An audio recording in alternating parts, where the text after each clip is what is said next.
The more we trim off that fat, that weak part of our game, the better our elite game gets, and the more money we can make at the tables because we're leaving less money behind. The variance will swing back the other way. The next thing we know, we're playing trash to try to beat his trash. What's up? Welcome back, all my fellow stocks and stacks maniacs, to another episode.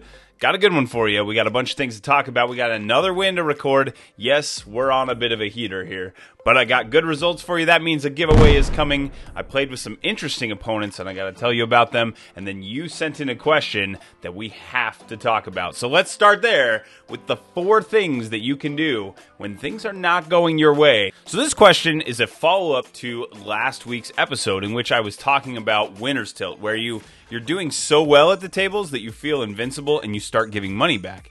And in response to that, McGypsy had this question. He says, okay, now let's talk about downswing tilt. Yes, I made that up. When you have multiple, mostly consecutive losing sessions due to variance, getting the money in good, but continually getting caught by players that should lose in the situation a high percentage of the time, other than meditation and medication, how do you keep yourself from getting gun shy at the table? Such a good question, and I think something that we need to break down. So let's talk about the 4 steps.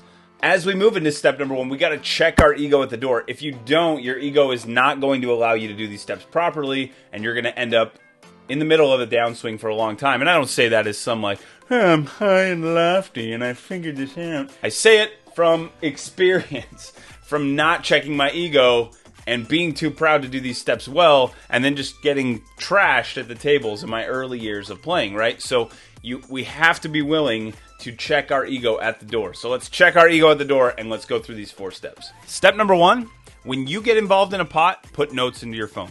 So write down, here's what happened. I opened this hand, I did this, da-da-da, he folded, I folded, whatever it is. Write down your notes, and then go back and reflect when the session's done, and the first thing you want to look at is, am I opening quality ranges? Low stakes poker, I would say at least 50% of the game is just, are you opening quality hands? The decisions in poker become increasingly more consequential when you have more decisions that are behind them. So your early open for, let's say, we used this example last week, but 8-10 offsuit. When you open 8-10 offsuit, and you shouldn't be opening it, that hand has a consequence on the flop. It has a consequence now, then on the flop, then on the turn, and then on the river. So it compounds. The mistake that you made early gets bigger and bigger and bigger. So by having a quality range early, you can basically shift from where instead of consequences having 3 streets to compound, boom, you get to the flop, and now you have 2 streets left to compound. But you're reducing how big your mistakes can be. So step number 1, write all the hands down, go back through, and check your opening ranges. In order to verify your opening ranges, I like to use something by Red Chip Poker. It's got some free ranges in there, and you can just go through and verify. Now, always know that based on your stack size and your stack depth, things can change. So if you have a very short stack, and you're looking at an opening range for 50 big blinds, and you have, say, 20, well, maybe you're not opening correctly. So make sure your chart actually matches your stack size when you're doing this. But the biggest thing is, what position are you in? How many chips do you have? And what hands should you be opening? Let's go on to step number 2. And step number 2 really comes down to analyzing your play. Go back through your hand histories. You're going to write down every hand that you play that has any consequence to it. Because what you might find is that, man, I'm opening at a really high frequency, or, oh man, I'm calling way too often, or how often do I 3-bet? Do I never 3-bet? Maybe that's the mistake that you're making pre-flop. So starting to identify how often you're doing things, what hands you're getting involved with, and then just asking yourself, both pre-flop and post-flop, am I making any obvious or huge mistakes? If you don't identify any, okay, that's good. You've moved through step 1, you feel like your hand ranges are solid. You've moved through step 2, and you feel like, hey, I'm not making any huge mistakes. Now let's get to step number 3. This is where our ego gets in the way, and we have to find a way to be humble, even though we don't want to. So step number 3 is you want to get involved with a text group, Discord group, whatever. You need a group of people that you trust that you can talk hands with. If you don't have one of those and you would like to talk hands, we have a great group of guys who are willing to be humble, who are willing to talk through their hands and admit mistakes and try to get better. And that link is available down below. Just click on the Discord link down there, join in, and get involved in the hand history section. All right, time for step number 4. And in order to get through step number 4, I got to tell you about my friend, Jaffo. So Jaffo's been counting cards playing blackjack for quite some time. And he was telling me about this process where he is working super hard to get to where he has a 2% edge over the casino. Now, for those of you who've been playing poker for a while, you've had the experience of being an 80% or 90% favorite in a hand and losing that hand. Now, imagine when your entire edge came down to 2%. So what Jaffo has explained to me over time is that he fights for this 2% edge, and then the results are the results. There's going to be an immense amount of variance because you have such a teeny tiny edge being a professional card counter. Now, as poker players, we're dealing with something very different, right? We get into spots where we're an 80%, 90% favorite. Sometimes we still lose those, and it hurts. But the question is, are we playing a game that is quality so that we're getting into those spots, and then the results are the results? For example, let's say you get all in, aces versus ace-king. You are a huge favorite in this spot. However, you are not guaranteed to win this hand. So perhaps the board runs out, queen, jack, 10. Your opponent makes a straight, you don't, and you lose this pot. That's not going to happen very often, but it will happen sometimes. And when it does, you just have to shrug and say, oh well, it's poker. It's a game of chance. Now, it's not just chance, right? We want to put ourselves into spots that are favorable and then let the results be the results. It's what keeps people coming back to poker, and remember that that's what keeps you profitable. Some of the results, they are what they are, but the ones that we can look back and say, here was a mistake I can improve next time, the more we trim off that fat, that weak part of our game, the better our elite game gets, and the more money we can make at the tables because we're leaving less money behind by making mistakes. I played some interesting people this week, and I want to show you one of them in this next segment, Your Opponent.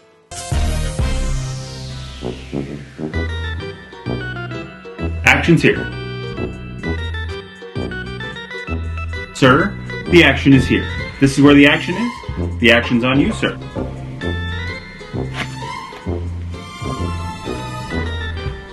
Action's here. Action's here. Sir. Sir. Sir. Sir. Action's here, sir.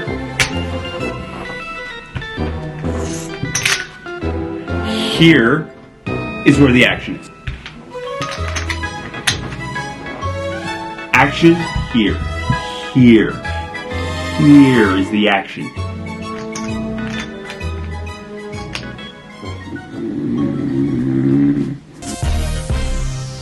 All right, so this week was able to play 2 more sessions, and we had a couple more wins. So booked a win of 446, and let me make sure I give you the right amount, 515.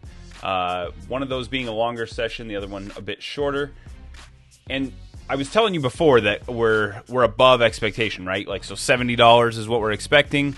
We've been running a little bit hot lately, and I was saying, yeah, I don't know that we can get it much higher than this. It was at $88, I think, last time I reported. Well, we're at $92.51, so we're closing in on $100, which is pretty sweet. We're closing in on $100, which is pretty sweet.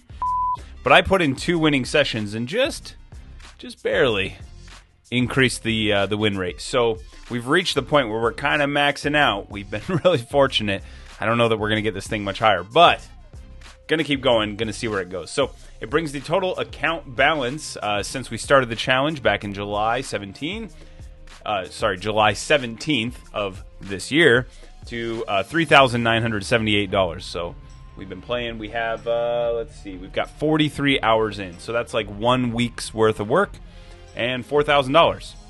Sounds pretty good. If I was to, I don't know that I could play 43 hours of poker every week. I think that might ruin the game for me. But if I could play that much, hey, that's as a full-time job. If you're making $4,000 a week, $16,000 a month, again, probably not feasible. Probably not a realistic amount to make and expect month after month. But that's a pretty healthy chunk of change. Now, looking at the locations, you can see that the queue is finally back to a positive expectation. It took a 9-session run. I guess on the 8th session, we flipped it into the positive. But after 9 sessions, we're finally in the green instead of in the red. And now both locations that we've played locally are winning locations. hopefully, we're going to see what happens, but hopefully should be going on a trip to Texas. Did get called in for jury duty when I'm supposed to be flying out. Hopefully, we can still go on that trip, get to Texas, get in some cowboy cards, and then head back here, hopefully to report some more wins. Those 2 wins, I've got 2 more giveaways. So Patreon supporters, thank you for supporting the channel. There's your wins. Sure appreciate you. And if you're not involved yet, man, I'm giving money away left and right. Every winning session is money back to you guys. And the amount we've given away so far is this giant number right here. So get a piece of it. If you're not involved yet, click the link below, sign up. It's $5 a month. And then I'm drawing these names. I'm giving money away left and right. All right, so with all that said, we've got the bankroll wrapped up. Let's get into the meme of the week. It's a good one from, again, my buddy Adam.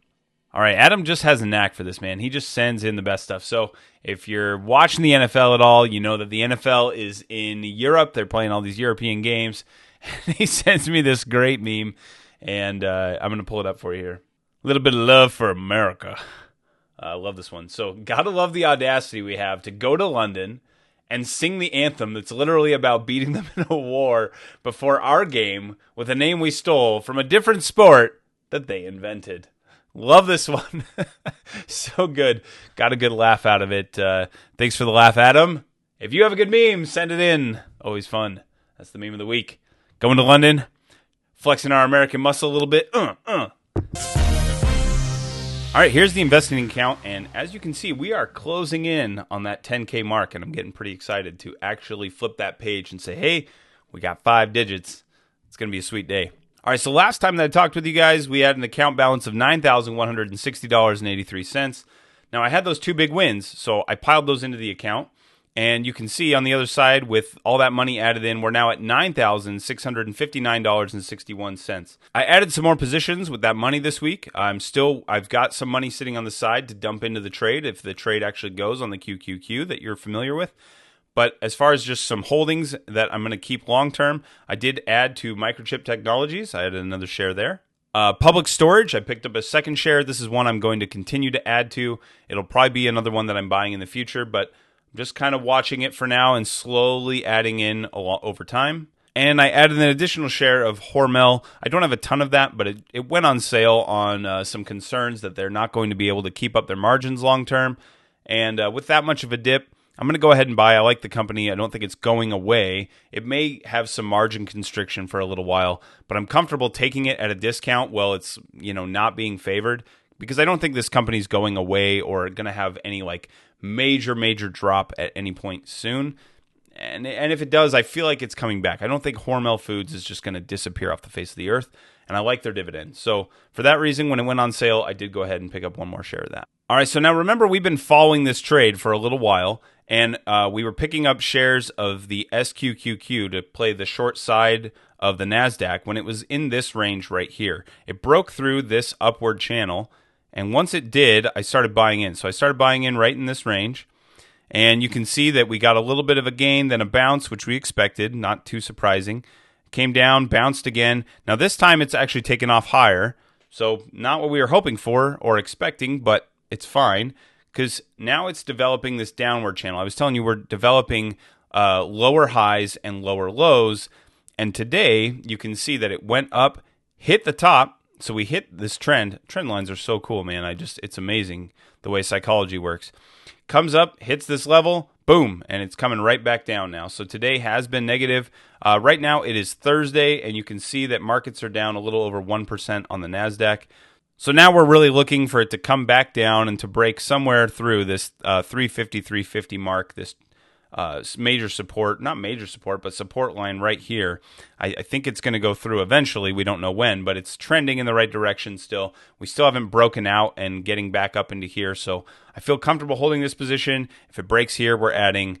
That's the update for this week. Not a lot has changed, so we're just kind of in a wait-and-see formation at this point. This week, when you go to the table, if you happen to see a drunkle uncle and you happen to be playing against him, I hope that he is responsive and quick, and I hope that the action is still loose and wild, just like most drunkle uncles are. Just hope that they're a little bit more responsive than the guys I played with. All right, guys, have a great week. Thanks for being here. I'll see you again next time.